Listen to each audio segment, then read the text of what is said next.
भारत के भौतिक विभाग, फिजियोग्राफिक डिविजन्स ऑफ इंडिया।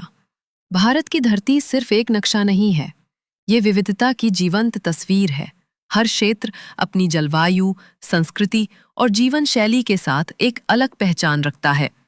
इन्हीं विविधताओं को समझने के लिए भारत को 6 प्रमुख भौतिक विभागों में बांटा गया है। तो चलिए अब एक एक करके इन सभी विभागों को समझते हैं। सबसे पहले है उत्तर पर्वतीय क्षेत्र, नॉर्दर्न माउंटेन्स। ये भारत का सबसे ऊंचा और सबसे नया भूभाग है। यहाँ 3 प्रमुख पर्वत श्रेणियां हैं। हिमाद्री, जिसे वराह हिमालय या ग्रेटर हिमालय कहा जाता है। हिमाचल, जिसे मध्य हिमालय कहते हैं। शिवालिक, जिसे निचला हिमालय या आउटर हिमालयस कहा जाता है। हिमाद्री में विश्व की सबसे ऊंची चोटियां हैं, जैसे माउंट एवरेस्ट और कंचनजंगा। ये क्षेत्र उत्तर से आने वाली ठंडी हवाओं को रोकता है, जिससे भारत की जलवायु संतुलित रहती है। यहीं से निकलती हैं भारत की प्रमुख बारहमासी नदियां, गंगा, यमुना और ब्रह्मपुत्र। ये क्षेत्र भूकंप संभावित है, क्योंकि यहाँ टेक्टोनिक प्लेट्स सक्रिय हैं। अब बढ़ते हैं मैदानों की ओर। उत्तर भारत का मैदान, नॉर्दर्न प्लेन्स। ये मैदान सिंधु, गंगा और ब्रह्मपुत्र नदियों द्वारा लाई गई जलोढ़ मिट्टी से बना है। ये भारत का कृषि केंद्र है। यहाँ की मिट्टी अत्यधिक उपजाऊ है। इस क्षेत्र को 3 भागों में बांटा जाता है। पंजाब मैदान, पंजाब प्लेन्स। गंगा मैदान, गंगा प्लेन्स।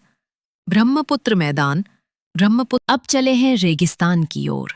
थार मरुस्थल, थार डेजर्ट। यह भारत का एकमात्र उपोष्ण कटिबंधीय मरुस्थल है, सब ट्रॉपिकल डेजर्ट।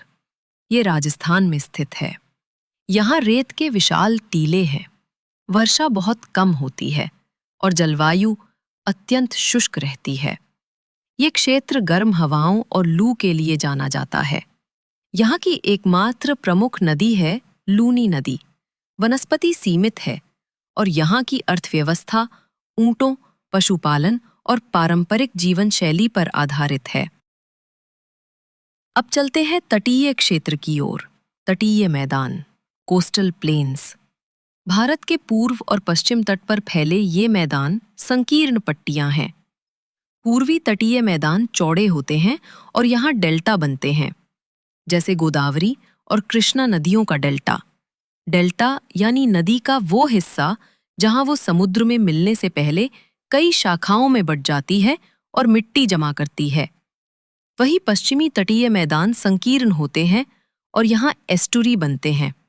एस्टुरी यानी नदी का वो हिस्सा जहाँ समुद्र का खारा पानी अंदर तक आ जाता है और नदी चौड़ी हो जाती है, जैसे नर्मदा और तापी की एस्टुरी।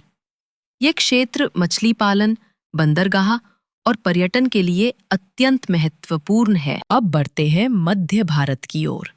प्रायद्वीपीय पठार, पेनिनसुलर प्लाटो। ये भारत का सबसे पुराना भूभाग है, जिसकी उत्पत्ति ज्वालामुखीय गतिविधियों से हुई थी।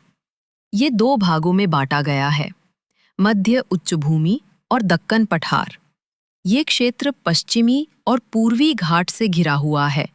यहाँ खनिज संपदा भरपूर मात्रा में पाई जाती है, जैसे लोहा, कोयला और मैंगनीज। इस क्षेत्र की प्रमुख नदियां हैं नर्मदा, गोदावरी, कृष्णा और कावेरी।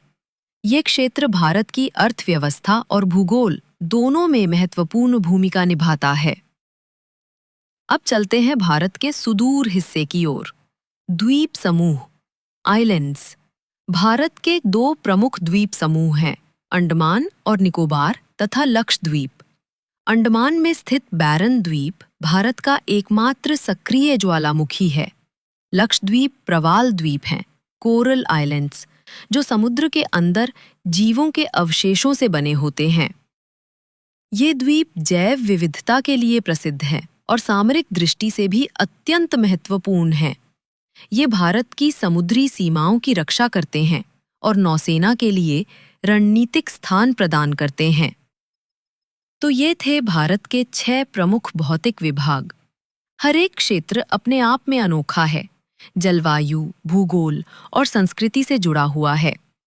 अगर आपको ये वीडियो पसंद आया हो तो लाइक करें, शेयर करें और सब्सक्राइब ज़रूर करें और कमेंट में बताइए कि अगला वीडियो किस विषय पर चाहिए।